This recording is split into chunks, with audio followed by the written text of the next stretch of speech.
Vamos a ver ahora los ejercicios para los casos de dos pares de genes. En el primero también vamos a ejercitar un poco lo de la extracción de gametas, que lo vamos a explicar mejor en la próxima clase. En el ejercicio 1 nos piden extraer gametas de los siguientes individuos. ¿Sí? Si nos fijamos en esta constitución genética, o sea, estamos considerando dos pares de genes a la vez. Tenemos uno que es homocigota dominante para ambos genes, otro que es monohíbrido y un tercero que también es monohíbrido y que en este caso es una excepción. Tenemos tres pares de genes,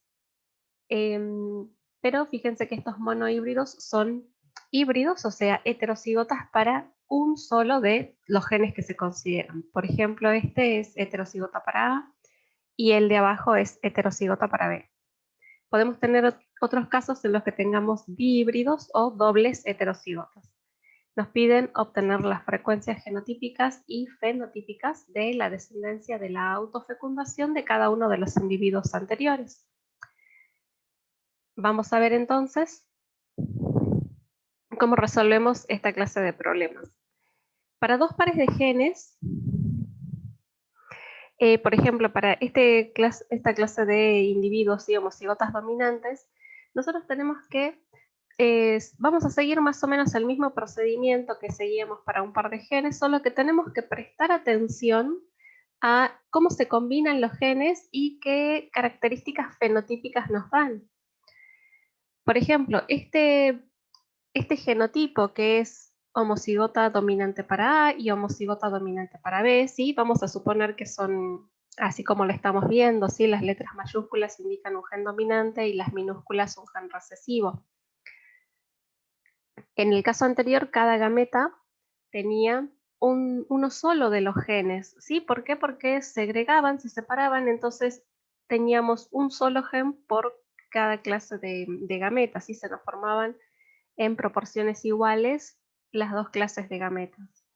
En este caso, fíjense que vamos a obtener una sola clase de gameta que contiene, todas las gametas que vamos a obtener sí van a contener uno solo del factor A y el factor B, ¿sí? Acá, digamos, estos genes también segregan, pero el resultado es el mismo, ¿sí? Si nosotros hacemos que se separen A mayúscula y A mayúscula, y luego B mayúscula y B mayúscula, y cuando se combinan siempre vamos a tener las mismas combinaciones, A mayúscula y B mayúscula. Entonces, ahí tenemos una gameta. Las gametas siempre se esquematizan de esta forma. Siempre tienen uno solo de los genes, ¿sí? Uno solo de los alelos, y además se simbolizan con un círculo, ¿sí? Tratan de hacerlo lo más circular posible, ¿sí? Con un círculo a su alrededor, para indicar que no son genotipos, que no son genes, sino que son gametas, ¿sí? Si nosotros las dibujamos sin ese círculo, nos estamos refiriendo a genes o alelos, pero no a gametas, ¿sí? Entonces va con el círculo alrededor. De este genotipo que es monohíbrido, fíjense que del homocigota, para ambos genes obtenemos una sola clase de gametas. Acá tenemos un monohíbrido, o sea, un individuo que es híbrido para uno solo de los genes, ¿sí? Para el gen A, por ejemplo. Siempre que tengamos un híbrido, o sea, un heterocigota, vamos a tener dos clases de gameta. Fíjense, una clase de gameta va a tener el gen A mayúscula y la otra el gen A minúscula, ¿sí? La segregación de los genes se puede apreciar ahí en ese heterocigoto, ¿sí? En la heterocigosis a ese nivel. Y en el otro caso del gen B, como tenemos ambos alelos iguales, ¿sí? Todas las gametas van a recibir esa misma clase de alelo, B mayúscula. Entonces tenemos dos clases de gametas, A mayúscula, B mayúscula, y A minúscula, B mayúscula. En este caso, fíjense que tenemos tres genes, ¿sí? Acá, digamos, si uno ve esto, no hay que asustarse porque el tratamiento es el mismo, ¿sí? Ya tenemos dos genes, tres o cuatro pares de genes o más. Tenemos que razonar de la misma manera. Las gametas tienen que recibir uno solo de los alelos, ¿sí? De los genes. Entonces, fíjense que solamente este individuo, que estamos considerando 3 pares de genes, también es monohíbrido. Es un monohíbrido para el gen B. Si se fijan, el gen B tiene el alelo B mayúscula y B minúscula. Y los demás son homocigotas. Fíjense que para el gen A es homocigota dominante, pero para el gen C es homocigota recesivo. Entonces, este individuo es un monohíbrido. Los híbridos, ¿sí? O sea, es heterocigota para un solo gen. Los heterocigotas siempre forman dos clases de gametas. Fíjense a dónde va a estar la diferencia entre estas gametas en el gen B. Todas las gametas van a recibir al gen A mayúscula porque es la única versión que hay. Todas van a recibir al gen C minúscula porque es la única que hay, pero la mitad de las gametas va a recibir el alelo B mayúscula y la otra mitad el alelo B minúscula. ¿Sí? Esta forma, digamos, si uno lo ve así a simple vista, uno puede ir deduciendo cómo armar las gametas, ¿sí? Pero cuando tenemos estos casos, por ejemplo, de un dihíbrido o un doble heterocigota, o sea, un individuo que es heterocigota para ambos genes, ahí, digamos, se puede llegar a complejizar la obtención de las gametas, ¿sí? Así que podemos considerar otras formas de obtenerlas, ¿sí? Por ejemplo, separando cada uno, ya sabemos que los alelos se separan, ¿sí? Y tenemos una clase de alelo en cada gameta, ¿sí? Entonces los podemos separar. Separamos el gen A, así, por separado, lo consideramos por separado A mayúscula y lo combinamos con B mayúscula. Y ahí tenemos una gameta. A mayúscula con B minúscula y aquí tenemos otra gameta que tiene otra combinación de genes, ¿sí? Ahora seguimos con A minúscula. A minúscula se tiene que combinar con B mayúscula y nos va a formar esta gameta. Y finalmente A minúscula y B minúscula nos va a dar esta gameta, ¿sí? Tal vez hacerlo para un trihíbrido nos puede marear un poco por la cantidad de flechas, ¿sí? Cruces que hay, pero se puede hacer igual, ¿sí? Cuando tenemos dos pares de genes o tenemos más genes, también podemos utilizar otras formas de obtenerlos, ¿sí? Existe lo que se llama el cuadro gamético, que es similar al cuadro de Punnett, ¿sí? ¿Cuál es la diferencia? Que en el cuadro gamético se escriben, o sea, este cuadro es para obtener gametas, ¿sí? Acuérdense cómo era el cuadrado de Punnett, era una grilla con dos entradas, ¿sí? Aquí en una columna y aquí en una fila. ¿Cuál es la diferencia? Que en el cuadrado gamético tenemos, en esta fila tenemos alelos, tenemos genes, ¿sí? Y en la columna también, ¿sí? Y en la intersección de ambas, ¿sí? Tenemos las gametas, ¿sí? Por eso las dibujamos con el círculo. Entonces, por ejemplo, para este individuo que era monohíbrido, ¿sí? A mayúscula, A minúscula, B mayúscula, B mayúscula, podemos obtener las gametas de esta forma. Fíjense que habíamos obtenido dos clases de gametas y veamos acá. Acá tenemos 4 gametas, ¿no? Que salen de la combinación de A y B mayúscula. Esta también A y B mayúscula, ¿sí?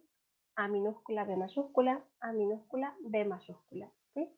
Acá tenemos 4 resultados, pero si nos fijamos, los dos de arriba son iguales y los dos de abajo también son iguales. Entonces, hay dos clases de gametas únicamente, las que tienen el alelo A mayúscula y B mayúscula y las que tienen el alelo A minúscula, B mayúscula, ¿sí? O sea que la frecuencia, también esto es importante, el cuadro gamético nos permite obtener con mayor facilidad la frecuencia, ¿sí? De las gametas. Tenemos la mitad de las gametas de un tipo y la otra mitad del otro. O sea, es una frecuencia de 1/2 y 1/2 para cada uno, ¿sí? Cuando queremos obtener las gametas de un dihíbrido, ¿sí? Prueben hacer este cuadro gamético para esta clase de individuo, para el monohíbrido para B, ¿sí? Prueben obtenerlo. Cuando queremos obtener las gametas de un dihíbrido o de un doble heterocigota, podemos hacer esto, ¿sí? Esquematizarlo así. O podemos plantear un árbol dicotómico, que esto se vuelve más útil cuando tenemos más genes en consideración, ¿sí? 3, 4, ¿sí? ¿Cómo trabajamos con el árbol dicotómico? Como los genes se separan, ¿sí? Segregan, los consideramos por separado. Tenemos en el díbrido, aquí si se fijan, A mayúscula, minúscula, B mayúscula, B minúscula. Entonces en el árbol escribimos A mayúscula y luego A minúscula por separado, ¿sí? Cada una de esas se tiene que combinar, ¿sí? Porque sabemos que la combinación de los genes es al azar, ¿sí? Los genes, cuando consideramos dos pares de genes o más pares de genes, los tenemos que tratar de forma independiente, por separado, ¿sí? Esto se traduce en que vamos a combinar los genes, ¿sí?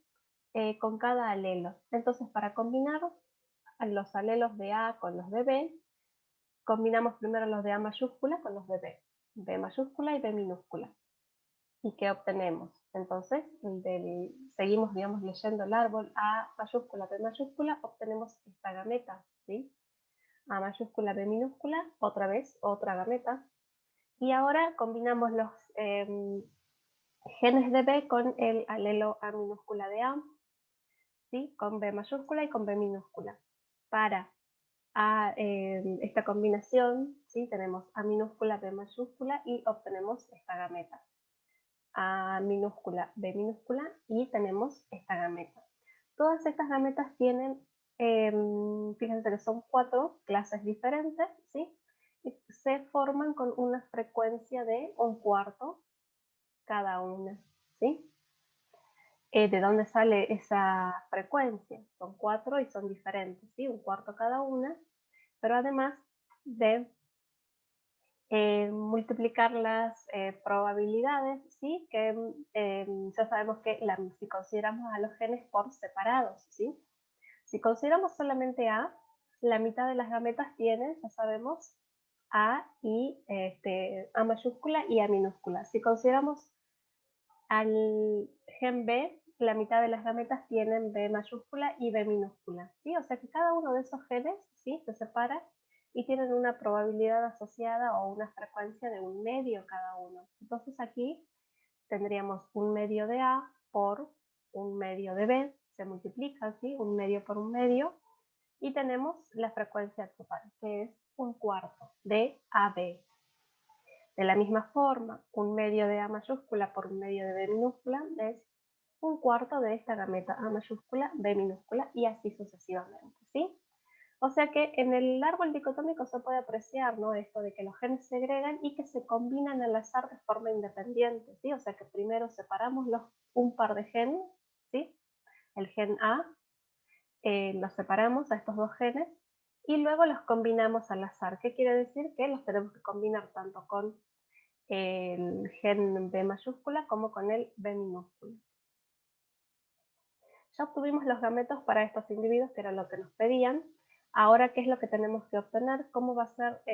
O sea, tenemos que obtener las frecuencias genotípicas y fenotípicas de la autofecundación de cada uno de ellos, ¿sí? Justamente para eso obtenemos gametas, ¿sí? Se van a formar gametas, ¿sí? De estos mismos individuos y se van a autofecundar, ¿sí? Entre ellas mismas. Entonces, las gametas que obtuvimos anteriormente las vamos a utilizar para obtener la descendencia. Podemos realizar cuadros de Punnett, ¿sí? El cuadro de Punnett que tiene de diferente que las entradas del cuadro son gametas, ¿sí? Masculinas y femeninas. Aquí teníamos una sola clase de gametas, ¿sí? Entonces tenemos la gameta AB y AB nos va a formar un genotipo, ¿sí?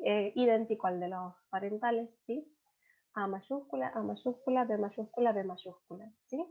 Genotípicamente van a ser así y fenotípicamente vamos a tener el 100% de los individuos con una sola par de características, ¿sí? Que consideremos para esos genes. Si realizamos la autofecundación de este individuo, ¿sí? Que era uno de los monohíbridos, el monohíbrido para A, tenemos estas gametas, habíamos obtenido dos clases de gametas, ¿sí? que diferían solamente en el alelo de A que poseían, y realizamos entonces el cuadro de Punnett y obtenemos estos genotipos. Fíjense que tenemos un genotipo que es homocigota dominante para ambos. Después tenemos dos heterocigotas para A, fíjense aquí en la intersección. Y tenemos uno que es homocigota recesivo para A minúscula y homocigota dominante para B. ¿Sí? Estas son acá tenemos las frecuencias genotípicas, ¿sí? Fíjense. Un cuarto de este genotipo, ¿sí?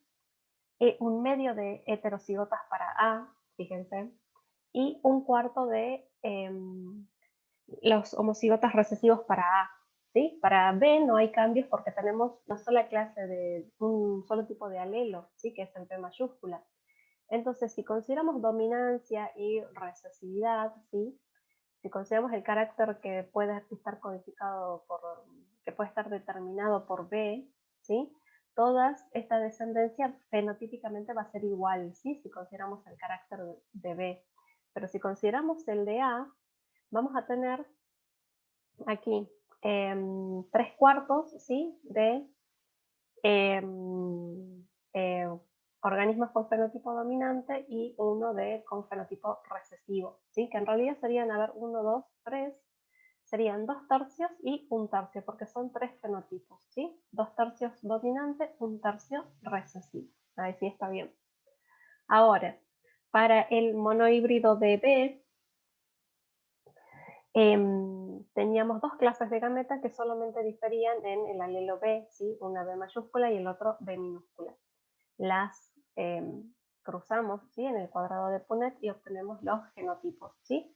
¿Con qué frecuencia se obtienen? Fíjense que tenemos un cuarto de este genotipo, ¿sí? Fíjense que la única variante que se observa en los genotipos es el B, ¿sí? Uno que es homocigota dominante para B, el otro que es heterocigota, que hay un medio de estos, fíjense que son estos dos, ¿sí? Un cuarto y un cuarto es un medio, ¿sí? Y un cuarto de las gametas que tienen B recesivo, ¿sí? Fenotípicamente, ¿cómo van a ser? Fenotípicamente, todas van a ser iguales para el carácter determinado por A, todas van a ser iguales para el carácter determinado por C minúscula, pero van a diferir en el carácter determinado por B, ¿sí? Estas clases de genotipos van a tener el mismo fenotipo y esta va a ser diferente. Entonces vamos a tener dos fenotipos distintos, ¿sí? Acá también son dos fenotipos distintos, ¿sí? Creo que les dije que eran 3 fenotipos, ¿no? Son dos fenotipos distintos y con una frecuencia de...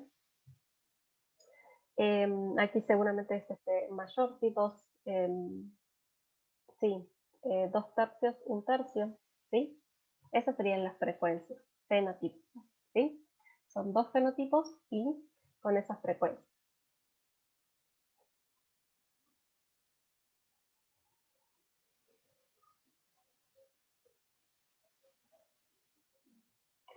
Cuando consideramos la autofecundación del bihíbrido, ¿sí?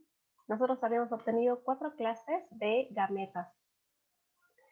Entonces las escribimos en el cuadrado de Punnett, ¿sí? Y vamos obteniendo, ¿sí? Las combinaciones, los genotipos y las combinaciones de cada uno. Entonces tenemos cada combinación, si escribimos el gen que corresponde, A mayúscula, mayúscula, B mayúscula, B mayúscula, ahora AB con A mayúscula, B minúscula, ¿sí? Entonces la única diferencia va a estar aquí, B minúscula, y así sucesivamente vamos armando cada una de las combinaciones. En total son 4×4, son 16 combinaciones, ¿sí? De genotipos, ¿sí? Pero si nos fijamos, algunos genotipos se repiten, ¿sí? Por ejemplo, estos dos, fíjense, A mayúscula, B minúscula, B mayúscula, es lo mismo que el que está aquí, A mayúscula, B mayúscula, B minúscula, ¿sí? Ya dijimos que el orden de los genes no importa, ¿sí? Estos son heterocigotos para B, ¿sí? En el cuadrado de Punnett siempre los heterocigotos aparecen aquí, en la intersección en la diagonal. Fíjense que todos estos son heterocigotos, ¿sí? dobles heterocigotos porque estamos considerando dos genes a la vez, ¿sí? Cada una de estas gametas se obtenían en proporción un cuarto, un cuarto, un cuarto, ¿sí? Entonces, cuando las combinamos, ¿sí? Como el cruzamiento es al azar, esa combinación así al azar, para expresar la probabilidad del genotipo que se obtiene, se multiplican las probabilidades de las gametas. Un cuarto por un cuarto, un 16avo, ¿sí? Saben que se multiplica 1 por 1, 1, 4 por 4, 16. Entonces, cada uno de estos genotipos va a tener un 16avo de probabilidad. Si consideramos que A es dominante sobre A minúscula y B mayúscula es dominante sobre B minúscula, las proporciones fenotípicas que se obtienen del cruce de un doble heterocigota, de un dihíbrido, ¿sí? Son las siguientes: 9, 3, 3, 1. ¿Sí? Obtenemos 4 fenotipos, ¿sí? En estas proporciones, ¿sí? 9 16avos de los descendientes van a tener el fenotipo que combina ambas características dominantes. 3 16avos van a tener el fenotipo que combina la característica dominante para A con la recesiva para B. 3 16avos van a tener la característica que combina el fenotipo recesivo para A y el fenotipo dominante para B. Y un 16avo solamente va a tener las características combinadas de ambos recesivos, ¿sí? De ambas características recesivas en conjunto, ¿sí? Genotípicamente, si ustedes observan con detalle después el cuadro, ¿sí? Yo les recomiendo que lo practiquen, que lo realicen, ¿sí? Para acostumbrarse a escribir genotipos. Si vemos las proporciones genotípicas, vamos a obtener en total 9 genotipos, ¿sí? De estos 9 genotipos tenemos un 16avo que es homocigota dominante para ambos, 2 16avos que son heterocigotas para B, 2 16avos heterocigotas para A, 4 16avos que son dobles heterocigotas, ¿sí? 2 16avos que son recesivos para B y heterocigotas para A, 2 16avos que son recesivos para A y heterocigotas para B, un 16avo que combina esto de recesivo para B y dominante para A, un 16avo recesivo para A, dominante para B y un 16avo que es doble recesivo, ¿sí? La cantidad de genotipos y de fenotipos se puede obtener de esta manera, ¿sí? Calculando el número de genotipos 3 a la n, 3 a la, donde n es el número de pares de genes, ¿sí? Acá, ¿cuántos pares de genes tenemos? 2, ¿sí? O sea, nos quedaría 3 al cuadrado. 3 al cuadrado es 9. Y la cantidad de fenotipos que obtenemos se calcula como 2, se puede calcular como 2 a la n, ¿sí? 2 a la n es, o sea, tenemos 2 pares de genes, ¿sí? N es el número de pares de genes, 2 al cuadrado es 4. Efectivamente tenemos 4 fenotipos, ¿sí? Y 9 genotipos en estas proporciones, ¿sí? Esto es lo que esperaríamos según